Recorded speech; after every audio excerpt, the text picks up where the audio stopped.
In the heart of a post-apocalyptic wasteland, where mountains of broken machinery and debris stretched as far as the eye could see, lived a 17-year-old boy named Aiden. He resided in a makeshift settlement comprised of ramshackle huts and rusty walls, a place where survival was the only goal, and dreams were a luxury few could afford. Each evening, as the sun dipped below the jagged peaks of scrap and refuse, Aiden climbed to the top of one of the immense mounds that surrounded his home. There, amidst the twisted metal and shattered dreams of the past, he stared at the distant horizon. In that desolation, he saw a glinting light, a shimmering beacon that seemed to call out to him, promising a world beyond the junkyard. For as long as he could remember, Aiden had harbored a deep yearning for something more, something beyond the monotony of scavenging for scraps and surviving day to day. That distant light, that mysterious glimmer on the horizon, represented hope, adventure, and a way out of the meaningless existence that had become his life. With determination in his heart, Aiden spent months gathering discarded technology and assembling a rickety hoverbike.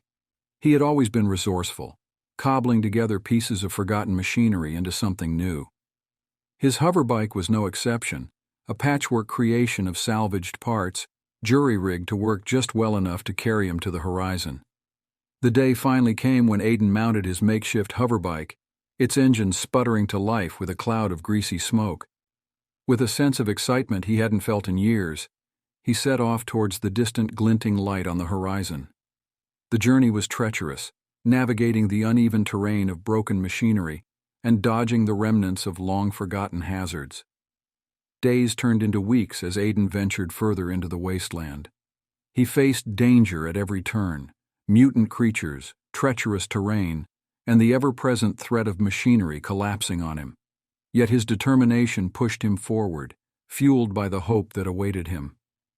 Finally, after what felt like an eternity, Aiden reached the source of the glimmering light. With trembling anticipation, he stepped off his hoverbike and approached the mysterious object. But as he got closer, his excitement turned to disappointment. The glinting light was not a beacon of salvation. It was a twisted, reflective piece of scrap metal catching the dying rays of the sun. Aiden sank to his knees, the weight of his shattered dreams pressing down on him. He had risked everything, left behind the only life he had ever known, for nothing more than a mirage in the wasteland. The realization was like a punch to the gut, leaving him feeling lost and defeated. With a heavy heart, Aiden turned his hoverbike around and retraced his steps back to the settlement. The journey home felt longer and more arduous than the one that had brought him to the horizon. When he finally arrived, he was met with the same huts, the same piles of junk, and the same harsh reality. But something had changed within Aiden.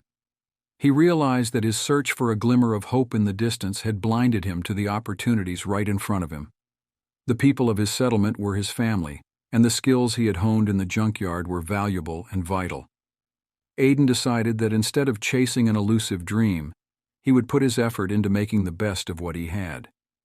In the years that followed, Aiden became a respected member of the settlement. He used his ingenuity to improve living conditions, repurposing technology, and teaching others to do the same. The sense of purpose he found in helping his community brought him a newfound sense of fulfillment and contentment. Aiden never again climbed to the top of the mounds to gaze at the distant horizon.